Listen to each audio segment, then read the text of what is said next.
I do not agree with what he says, or I might have questions what he says, but I definitely support him, not just for his free speech rights.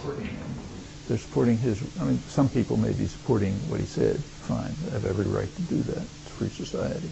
Just like he has a right to express himself, they have a right to express support for it. But there's a very natural move, an improper move, from supporting someone's right to express his views to supporting the person. Those are radically different. Now, in a free society, where people, a civilized society, where people understood the concepts of freedom of speech that go back to the Enlightenment, you could stop there. But in an uncivilized society, where people don't understand freedom of speech, unfortunately, it's like the 3-year-old crossing the street.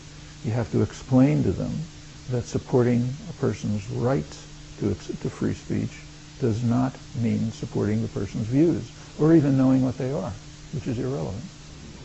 Do you think, though, that for the American public for a time is going to need further reminders of... It's not so much the public as the intellectual community, which are the worst offenders in this case. I can probably give examples that I've seen from my travels into the intellectual community. One very good example recently is DePaul University.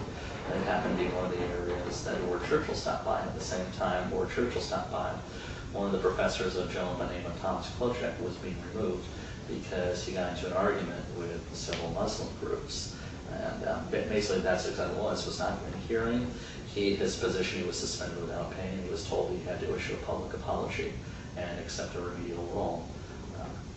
Aren't instances like this... I can't comment. I know nothing about the incident. I was going to say... I mean, if a professor, for example, say, in relation to a student, said things that were insulting and offensive, yeah, that's... He was told strictly on the basis of speech because... Well, it depends what the context was. For example, if it's a classroom, it's one thing. If it's in a halls, it's another thing. If it's a relation of dominance, like he's in a position to do something to them, that's another thing. All of these factors have to be taken into consideration. And since I don't know the case, I can't talk about it. Sure. I was going to say, do you think there is a political drive that can clearly, in terms of suppression of free speech in academic area, that can be said it is political? There are people on one side of the political spectrum, and where does that fall? Oh, right now there's an enormous attack on the universities. Now, the reason, I'm sure, is that the universities are about the last institution in the society that's not virtually a wholly owned subsidiary of the corporate system. So they're under tremendous attack, naturally under the rubric of academic freedom, just as Orwell would have predicted, because to ensure that they adhere closely enough to a ultra-right-wing party line. It's called academic freedom.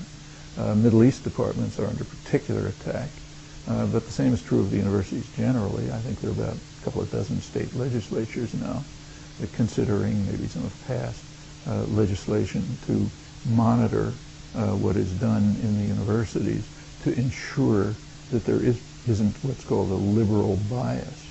Well, the fact is the universities are sort of center to right, but what's called a liberal bias means too many people vote for the Democrats, that is for the center-right party instead of the far-right party. This attack is very serious. It's vicious, and it's extremely harmful to academic freedom, and it's taking place all over. It's very widespread, and it's got plenty of money behind it. So it's not like somebody's sniping from the sidelines. It sounds like what you might be referring to, one of the items is David Horowitz's academic bill of rights, which I should mention passed in the Colorado State Legislature. That's a disgrace. Could you comment on the proposed academic bill of rights and where it's at? It's a bill attacking academic freedom, which, as Orwell would have predicted, is called a Bill for Academic Rights. I don't know what version passed there, but the versions I've seen call for surveillance of courses and behavior based on anecdotes from students to determine whether the university is sufficiently supportive of U.S. power, of Israeli actions, and so on. If it's not sufficiently supportive of those, it has to be censured. And the charges that are brought, which I have looked at, are based on random anecdotes. I mean, it's a very easy way. First of all, the whole investigation is grotesque in the first place. But just to determine whether these people are even minimally serious minimally. Let's point out a simple, elementary way in which they can determine whether the universities are biased. Not that it's any of their business. So take, say, Israel, which is centerpiece of their attack. Take a poll among faculty. Here's a trivial way. Take a poll among faculty in the university you like and ask a simple question. Should Israel have the same rights as any state in the international system? Okay? You know what the answer will be. 100% yes. Okay, that ends the charge of bias. And that's a good reason why they don't take the poll, because it'll blow up the story instantly.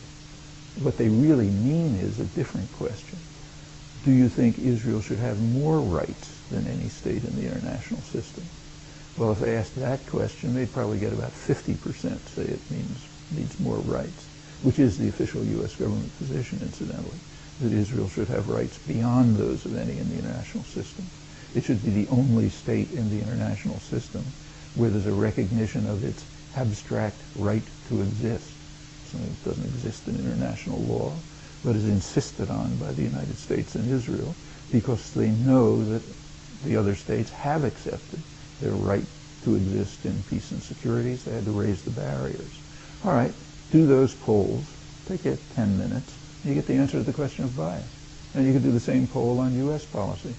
So, for example, take a poll in any university you like and ask how many people think the United States invaded South Vietnam in 1962 and had practically destroyed it by 1967.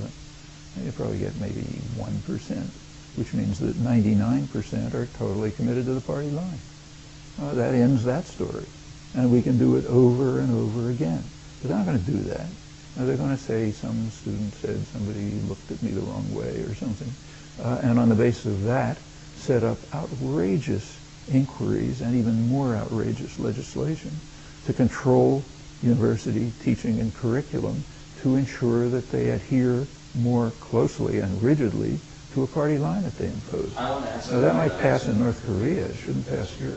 I want to ask how that brings around to the subject of what you mentioned in terms of certain behavior on campus, such as speech codes, too.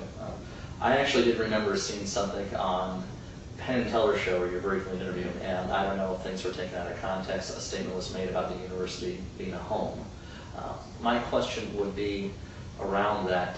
One, aside from what could be acceptable or not acceptable in a natural working environment, do you feel any university, public university, has a right to impose its own form of speech codes, and what could those possibly be? Oh, sure. I mean, it's obvious. I'm sure you agree that, for example, suppose I'd say I want to go into your house and put up a anti-Semitic poster on your dining room wall. Do you agree that I should have the right to do that? Well, if you're asking me, I would say my house, but do it somewhere else. No, I'm asking. My right of free speech demands that I go into your house and on your dining room wall I put up an anti-Semitic poster. Do I have a right to do that? I would say You know what you would say, house. so say it fast. I could say no, but unless maybe if I found it funny. Being a Jew, I tend to like anti-Semitic stuff. Oh, so you would like me to go into your house and put in it? I'm not. You're evading the question. Sure. Yeah. The question is, do I have a right to do it? Right. Of course, you don't have a right. Period. Okay. Now let's turn to the college. Take a college dorm. If you have a 18-year-old child in a college dorm, that dorm is that person's home. They could fall under things like Hamas or groups like PLO, and somebody says, I don't like that because I'm a Jew, or maybe if I were the Star of David, somebody says, I don't like that. Yeah. That's why you can't make blanket rules about what can be in a public space, but there are principles that you can adhere to and try to balance them. The principle is that a dorm is not like your own living room. A dorm is somebody's home, and somebody's home, different principles apply than apply to your living room. Incidentally, the same is true of public spaces in a Times Square ad. So if somebody wants to put up an ad in Times Square praising a crematoria for Jews, they're not going to be allowed to do it, nor should they be. And that's not covered by freedom of speech, because that's a public space. Now, exactly where to draw the lines, well, that requires some thought. But the principles, to try to take an abstract principle and say either you can do everything or you can't do anything. That's absurd. Life is a complicated affair. There are many different factors that enter. There are some principles that govern it, and you have to make choices and decisions, reasoned decisions based on them. And sensible people could differ on some of those, not on the kinds we've talked about, I don't think. Do you think maybe because every single speech code that has been brought before courts and the Supreme Court has been struck down, you think it's just a matter of finding an acceptable gray area? Yes, it is. And in fact, most speech codes, most issues, the important issues are never even brought up because of the dedication to the party line on the part of the intellectuals. So if somebody were to put up a poster in a dorm saying we should defend Iraq like we defended South Vietnam, nobody would take it down. It wouldn't be regarded as violating a speech code, although it's much more egregious than any example you've given. The point is that dedication to the party line is so extreme that only certain kinds of issues are never even arise. And on those issues, which are marginal ones, the Supreme Court decided what it did, but it doesn't change the principle that I don't have the right to put an anti-Semitic poster in your living room, and nobody has a right to put one in the dorm where my child is. For me, I support their right to put an anti-Semitic poster in their own living room, but that's just me. You can put it in your own living room, but I don't have the right. You're evading the issue. The question is, do I have the right? And you know that I don't. These questions come with respect to some time that I spent on campus, on the University of Colorado campus, speaking with students. And there seems to be a lot of interchangeability between the term leftist and liberal. And you see that in the journalists and some commentators and students especially. Can you comment on that? Do you find that that's aligned with word between leftist and liberal? No, I mean, this part of U.S. propaganda is to claim that centrists are leftists. That's one of the ways of eliminating critical commentary on power systems. So, for example, the New York Times is described without irony as the establishment left. The Democratic Party, which is a center-right party, way to the right of the population, is regarded as left. Now, those techniques have an effect. They have an effect of eliminating any authentic critique that actually takes the position of the majority of the population. Now, that becomes unspeakable because the left is already the Democratic Party in the New York Times. That's a good propaganda device. So liberal leftist lines are blurred as far as this? It's not blurred. I mean, like most terms of political discourse, they are used as terms of propaganda, openly.